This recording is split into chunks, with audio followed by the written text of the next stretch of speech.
Was there a bell? I didn't hear a bell. Joe, was there a bell? Yeah, okay. Thank you. Good evening, everyone. Can you hear me okay? Hi, Roshi, I see you. Oh, you probably can't see me because we're spotlighted here. So I'm going to bring up Doctors Tony Bach, and Cynda Rushton. Hi, Tony and Cynda. Hello. Guys. Just to say a few words about Doctors Tony and Cynda. Cynda, how do you say your middle name? I was just looking at it and I always thought it had an A in it, but it doesn't. Hilton. Hilton, okay. It was either Hilton or Hilton. No, it's not Hilton.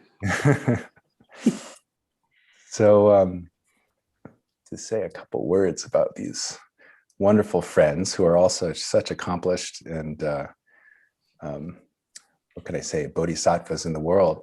Dr. Cynda Hilton Rushton is a professor of clinical ethics and professor of nursing and pediatrics at the Johns Hopkins University Berman Institute of Bioethics and Schools of Nursing and Medicine. She is the co-chair of the Johns Hopkins Hospital Ethics Committee and Consultation Service. And her bio goes on with all the wonderful things she's done and is part of, but I'll just go on to Dr. Tony Bach is a Director of Palliative Care at the Seattle Cancer Care Alliance, an outpatient consultation service, and Professor of Medicine and Oncology at the University of Washington. His academic research focuses on improved patient-clinician communication.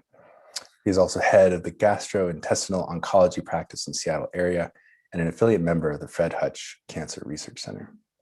So, and the way I know them is because they always come to Rahatsu Sushin every year in our Zen Center and are close friends and students of Roshi Joan and teach grace with her.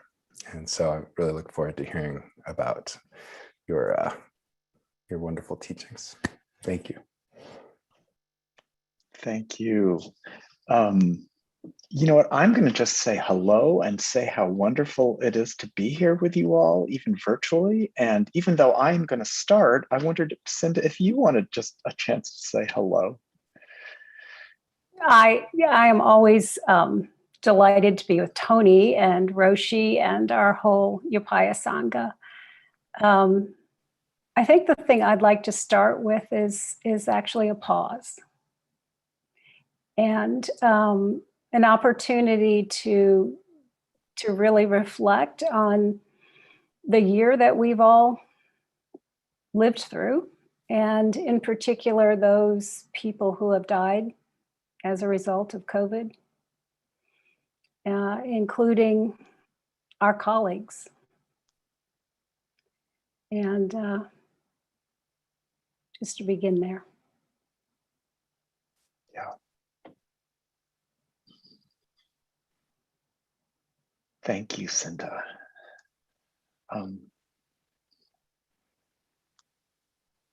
You know, the COVID pandemic has been making me think of an earlier epidemic I lived through. When I was a first-year medical student, it was the year that the very first report of a new strange pneumonia was being diagnosed in gay men. And the way I heard about it was, of course, through the gay press. But the first time I heard about it in medical school was from a front row colleague of mine who used it to kind of make a brownie point for herself about how on top of the literature she was. And it was just the beginning of my education in the world of illness and the world of medicine. We gay men at the time spent a lot of energy trying to wish that things could just go back to normal, and wish that we could be carefree again, and wish that the tale of the sexual revolution that we were riding could be something that just kept going and going and going. And of course, what we learned the hard way, the really hard way, because so many of the people that I shared those thoughts with are now gone, was that we weren't going to go back to normal. Now, fast forward a couple of decades. I'm sitting in a dingy conference room in my safety net hospital with a man whose wife is dying, and he's just heard for the first time that she is definitely not going to make it out of the hospital, and that it was time to think about what she would have wanted if she could have spoken for herself. And he accepted this with great dignity. You know, he was a pastor. He was in some ways maybe used to life and death decisions. And yet right when he had his moment, he had just this moment where his face changed. And I thought he might just scream. You know, he didn't. He pulled himself together, and he was incredibly kind to us and kind to the staff when the nurse told him that he could have a single 20-minute visit with her before she died. And I almost wish that he would have screamed, because it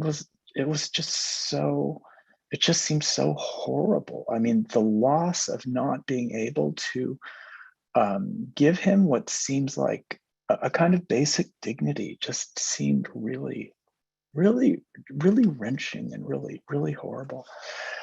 And I realized what I had lost in that was a sense of myself, of being able to create this kind of relational space between all of us, the patient, the family member, you know, the nurse, the critical care doctor who, you know, looked like they were about to cry, myself.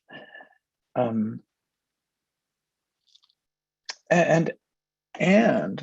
you know, besides this kind of personal tragedy, there was this larger context. You know, his wife was a person of color. She worked in a service occupation. And of course, it turns out that she was in a place where she was exposed, and she had some risk factors that made it all the more likely that she would be in this position. It wasn't simply a stroke of bad luck. It was the result of a whole structural program of inequality and racism that is the country we live in today.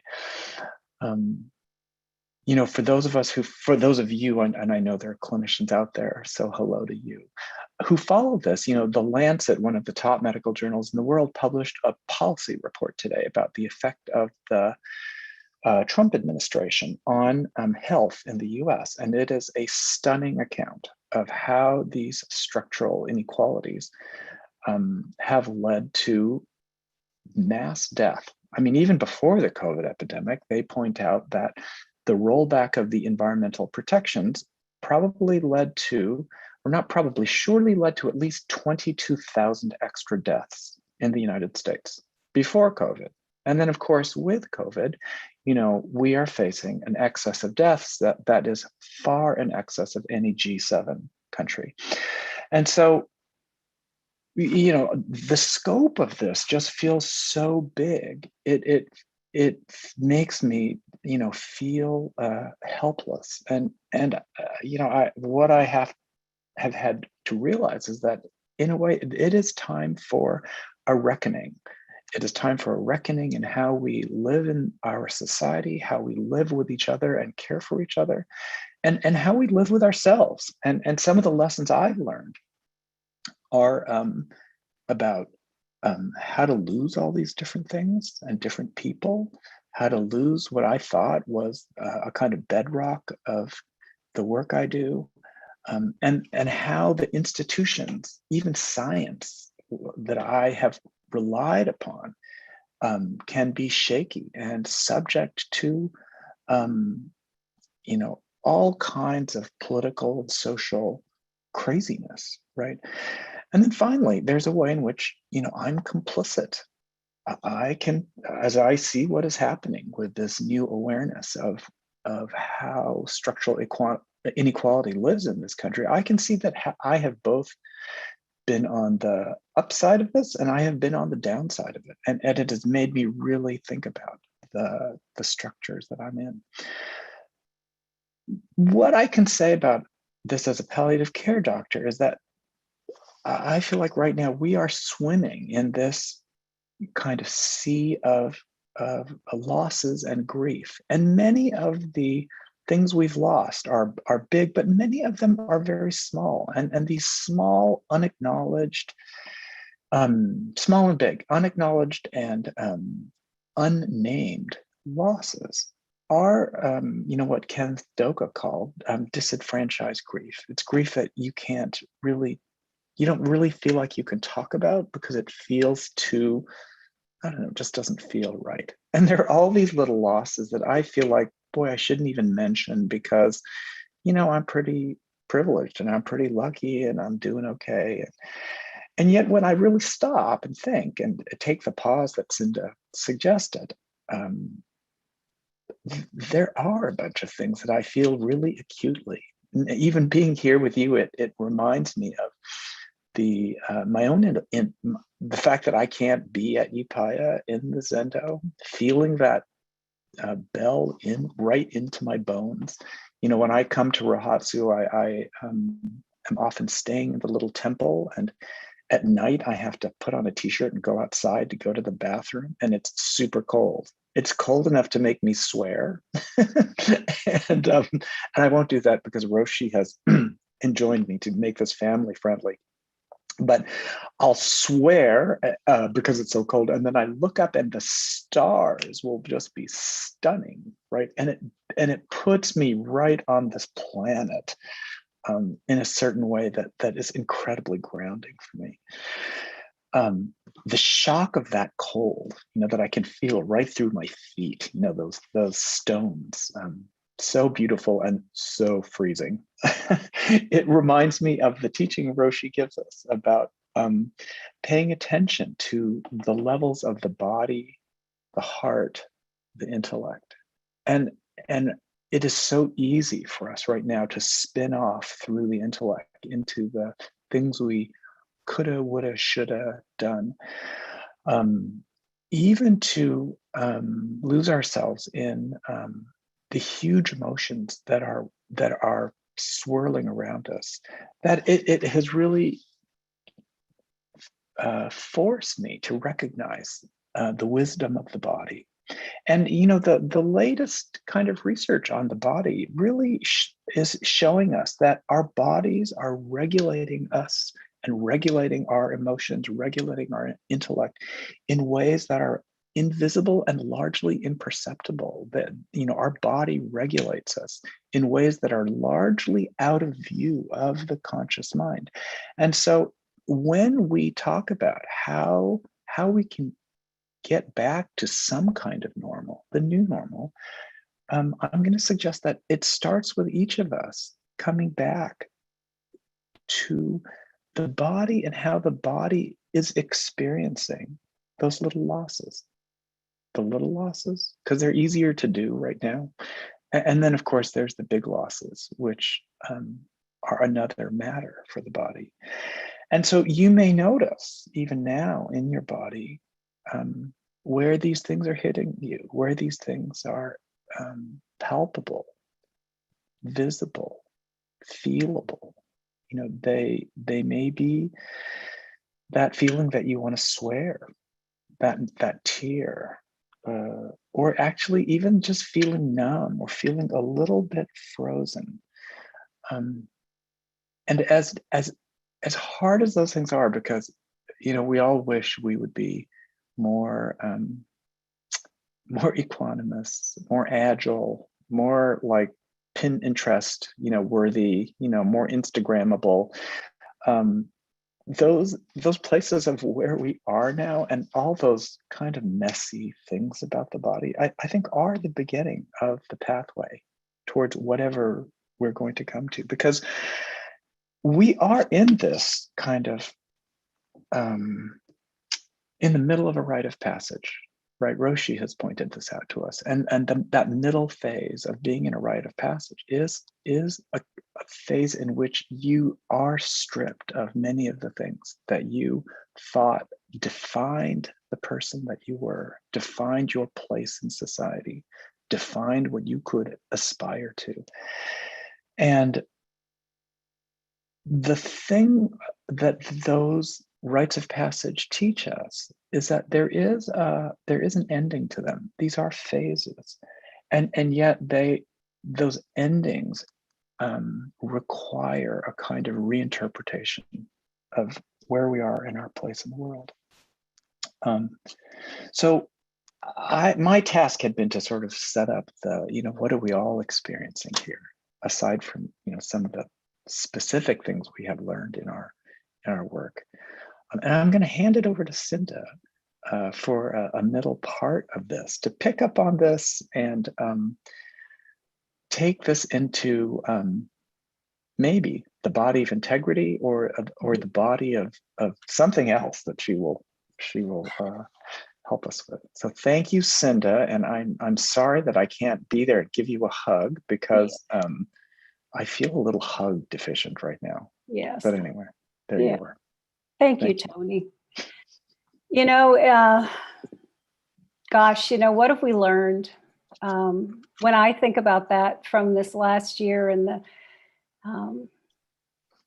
the pandemic and healthcare in particular, I think one of the things I have learned over and over and over again is the truth of not knowing, and how often, we've had to confront what we thought we knew.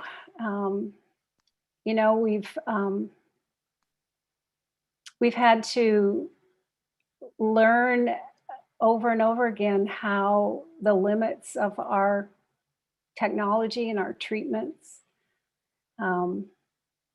We've had to let go of how we thought things ought to be. And I don't know about you, but I sure have lots of, sort of attachments about how I thought things ought to be this year, and when I thought it was going to be over, and none of those have come true. I feel like we've thought we knew what the finish line was, and they kept moving the finish line and moving it and moving it and moving it. And with that, I've had to really practice over and over letting go. And it makes me think about one of my nursing colleagues. I was doing a session with a group of nurses who've been taking care of COVID patients. And we were acknowledging what everyone was carrying, which, most people in healthcare, nurses in particular, really haven't had a chance to pause. And so we created this space to just pause and to hold whatever was true. And we explored, what was that people were carrying? And as Tony pointed out, it was a lot of grief. It was guilt. Did I do enough? Did I make a mistake? Did we somehow disadvantage the people who got sick early in the pandemic when we really didn't understand much about this disease? We still don't. Did those people die because of that? But at the end of it, when we talked about what we thought we might be able to put down, this nurse said, letting go doesn't mean I don't care. Doesn't mean I don't care. And it was so profound, because I think that often we hold on to people, to thoughts, to roles and identities, because we feel like letting them go would be a kind of abandonment. And yet what she was able to see is that I can still care deeply, but I can also let go of the expectations of myself and others that are really weighing me down, that are really not mine to carry. And it just seemed so right, that we all, I think, I know, out of my own helplessness, it's like, okay, so what else can I do? What difference can I make? And at the end of the day, I think we have to also be turning toward our own limitations. These are not fixable problems to a large extent. And at the front lines, I think many, many clinicians have carried a deep sense of responsibility for things that actually are beyond anyone's control. And so that not knowing piece, I think, has been a huge lesson for me, and I think many others as well. It's also, it's interesting. I've been part of a group since last March who has been thinking about resource allocation. And one of the things that's really stunning about this pandemic, and I know it's true in my career, maybe true for yours too, Tony, is that this is really the first time we've had this level of scarcity of resources ever before in my career. And it's forced us to have to make really hard choices about how we're going to allocate medicines, equipment, but most importantly, people. And we've had a group who has been meeting, and we added to that group colleagues who could help us think about the issues that Tony brought up about the structural racism and the inequities in our system. And through that work, what I've noticed is a real sense of humility that has begun to develop in the group. Might be surprising to think about that in a group of really highly accomplished clinicians and other leaders. But I think the acknowledgement is that we don't really know how to do this well. We don't know how to really overcome these structural barriers in a very profound way. And yet there was a commitment there to begin to take baby steps toward thinking about how we're going to allocate our vaccines with intention rather than just scattershot. And so to me, that was an example of a kind of humility that goes so closely with our work in grace and considering what will serve, rather than just, exerting our ego to be able to use our expertise in a way that actually will serve more people in a more equitable way. A lot of my time during these months has been spent with colleagues and patients and families who have been struggling with the kinds of questions that Tony highlighted.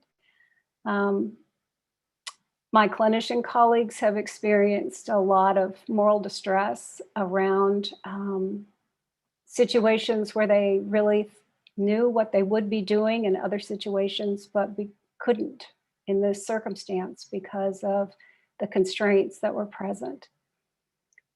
Some of those had to do with those policies that were created that were meant to prevent the spread of disease, but limited access by patients and families. And along with that, Tony's example was one where it sounds like the family member was able to really see and accept the end of their loved one's life. That hasn't been true universally. And when you put that together with structural racism in a city like Baltimore, where distrust is very rampant among the African American community, and rightly so, there wasn't opportunities for patients and family members to really see the impact of the disease on their loved ones. Some of them were too afraid to come to the hospital. We had one family who said, I have young children. I can't risk coming to the hospital and potentially getting sick just to see my mother. But I want to know for sure that you are treating her in the same aggressive way that you're treating everyone else. And partly because they weren't able to be there to witness what was happening, that doubt grew and their resistance along with it.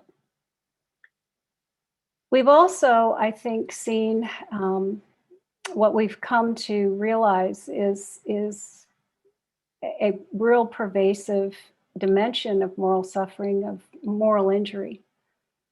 And the kind of intensity that arises when we've really betrayed our core values in some way. It came up early in the pandemic when we didn't have enough PPE or personal protective device equipment for clinicians to be safe in providing care. There was a survey that was done by one of the nursing organizations where 43% of nurses made their own PPE because it wasn't available in their organization. And that sense of betrayal, of asking people, nurses, doctors, to put themselves in a high-risk situation without the equipment that was necessary to keep them safe, was a kind of institutional betrayal. And then there was the level of betrayal that Tony pointed to in terms of our whole government not having a concerted plan for how to manage this pandemic, how to allocate resources, how to create the kinds of safety nets that clinicians need to have. And so that sense of betrayal has led some of my colleagues to talk about, I don't really know who I am anymore. I've lost my sense of what my moral core is. I don't recognize myself any longer.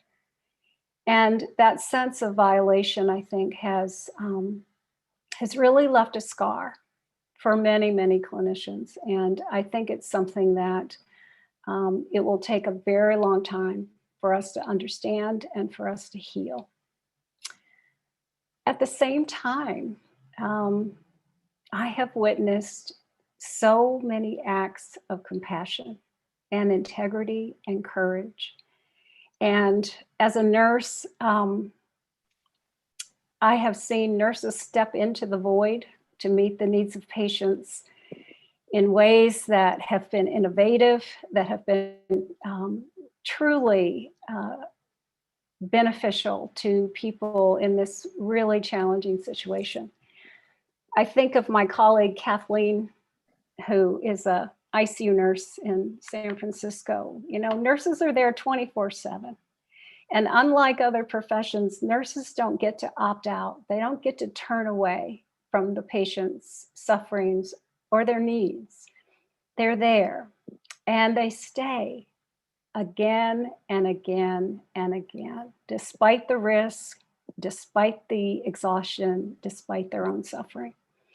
And at the same time, this staying power has often been invisible.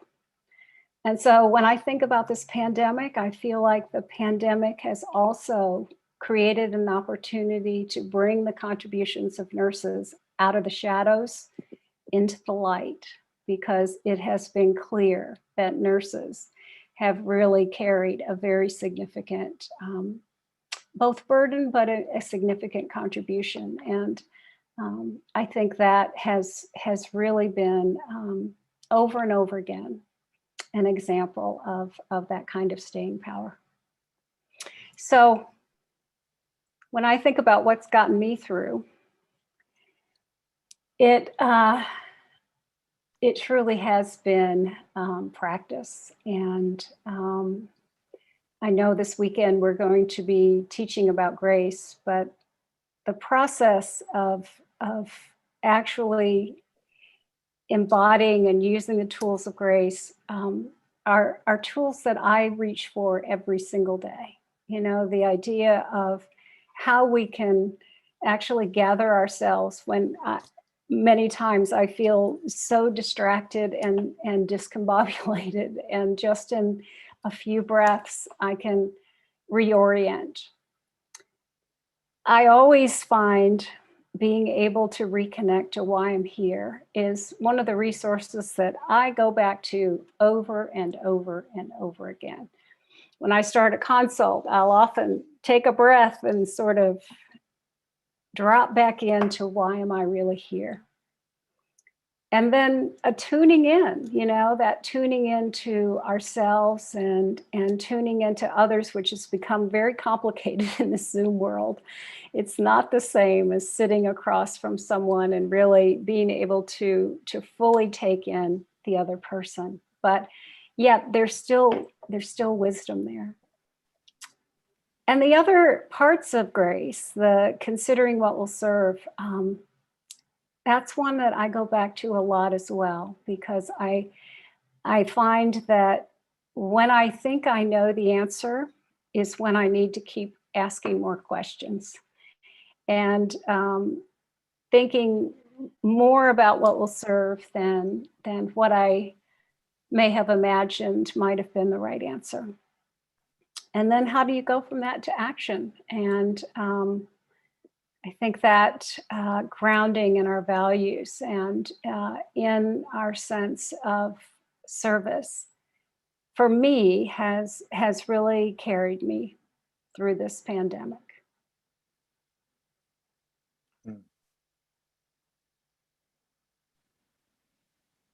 Well, Cynda, I love what you are saying about the role of nurses, which I think in many ways has been unseen or less seen. And it has struck me as we have struggled as clinicians with these resource allocation issues. I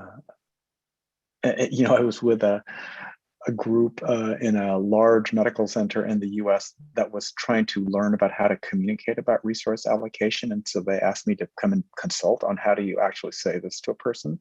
And when we actually got into the practice, what clinicians said was like, I don't even want to talk about this. I don't even want to think about it. It is so easy to just turn away from those tough questions. And yet, the irony is that that issue of resource allocation is what many of these patients who don't have resources face on a daily and hourly basis. And in many ways, as clinicians, it has been our luxury to pretend that resource allocation is not something we really need to learn about.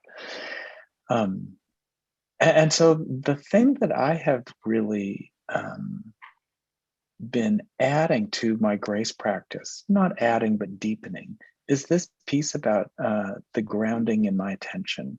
Because, letting the body give you a sense of where you are and where you might need to bring yourself in order to do those other steps, realize why you're there in that moment. Attune to yourself, even if it's very unpleasant or uncomfortable or embarrassing, right?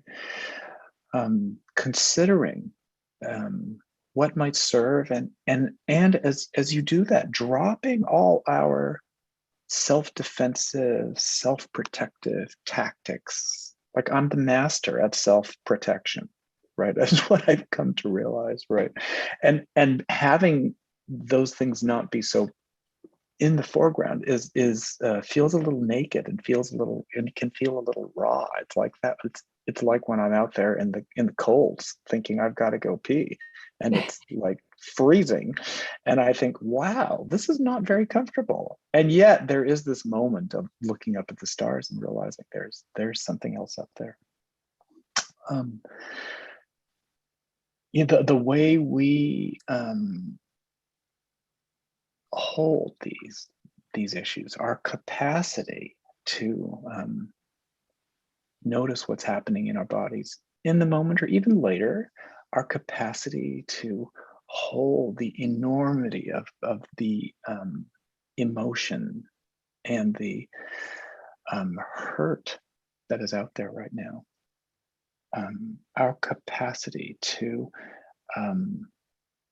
govern our thoughts so that they don't in fact just run away with us, because it's so easy for us to take refuge in just more thinking, right? It's kind of, that was kind of my training, is thinking, and I'll be gone before I know it, right into a whole like cascade of new ideas. But that capacity to kind of regulate those things and understand when to slow down, to dip into the practices of grace and find myself again and again in them and relocate myself in a place that is really where I've come to find what Cynda would call this kind of bodily integrity. You know, when you act in the body, when you act from a place of integrity and alignment, it feels kind of effortless.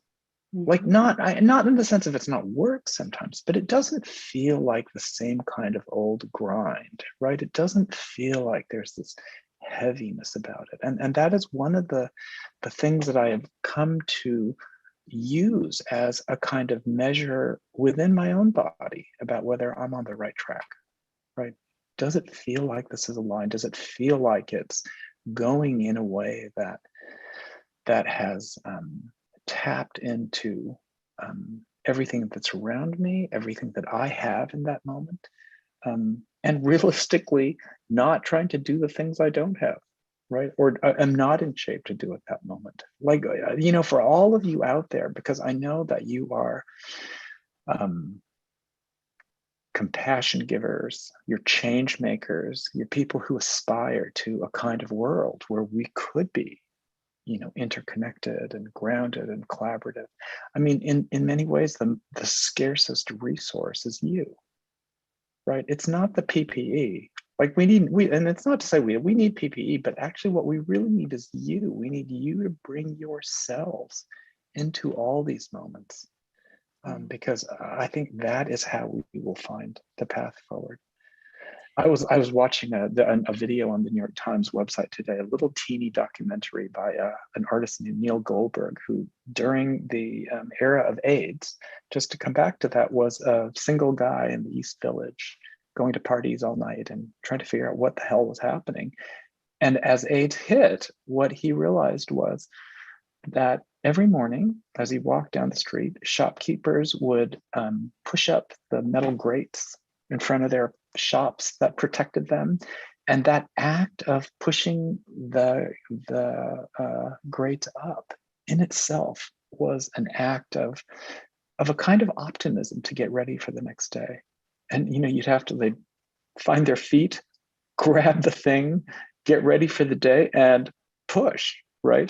And there's a piece of that, I think, in what we all need to do right now is, you know, find our ground, remember why we're there, feel into the moment, right, for ourselves and the people around us. Consider that grate and push it up, because opening that door is really one of the things that we are here to do right now. So the world needs you all. So please, I hope this gives you a moment of respite and nourishment for yourself and the work that you are doing with your family, with the people that matter to you, you know, with colleagues, with clients, whoever you are with. Cynda, though, you can have the last words. Well, it's interesting. I think we could safely say that we are all resilient, that this is not a deficit problem. And as one of my nursing colleagues said, survival is resilience right now. And so the idea that there's something wrong with us is something I think we want to really challenge. We are all doing the best we can. And what I know as well is that it is possible for us to reclaim our sense of wholeness and our sense of integrity, and that we can act in alignment with our values and our commitments and our character, that sense of being morally resilient, which is not about putting a positive spin on the bad situation. It's really about restoring our sense of agency, our moral agency to choose, how am I going to show up in this moment? How am I going to bring dignity to this moment? And to be able to know that we have that capacity within us already. It's a matter of how we can harness what is already there and to amplify it so that we can bring healing to this suffering world, and to ourselves and to our colleagues and to our patients, but also that we're not alone. And I think the sense of isolation that many of us have felt, we need each other. We need that sense of relational integrity, that our integrity is interconnected with everyone else's. And when we rise together, we can also fall together. But there's a sense of power in us standing together in solidarity. And I really hope that's what we will do, both as citizens in this country, but also as clinicians. This is the time for us to stand together, to demand the kinds of change that are needed in our healthcare system so that clinicians can be whole, that it's not an add-on. And also so that the people we serve, like Yeah. the big community, can come to a notion of health that is not about extraction, a notion of health that is sustainable, a notion of health that involves us as whole people and whole communities that are responsible for each other and that nourish each other and care about each other. Thank you. So thank you so much for this opportunity. We are sending you our best hugs through Zoom. So please accept my Zoom hug and our Zoom hugs. And we could only wish we were going in for dinner in the U5 Zenda. We all wish it were so, Tony. So Tony, Cynda, thank you so much for this evening's talk. And I'm going to invite those who've joined us on YouTube to give a bow of thanks, and we'll end our YouTube recording now. And to say to those who are on YouTube that if you want to join the training that Cynda and Tony and Roshi will be leading this weekend, that you can just go to paya.org, the Grace training that'll be this weekend, starting on Friday. And then I want to invite us into the kind of after party of this Dharma talk, which is our conversation with the some 110 of us who are on this social engaged Buddhist training journey together, this learning journey together. And we've been having these great just kind of reflections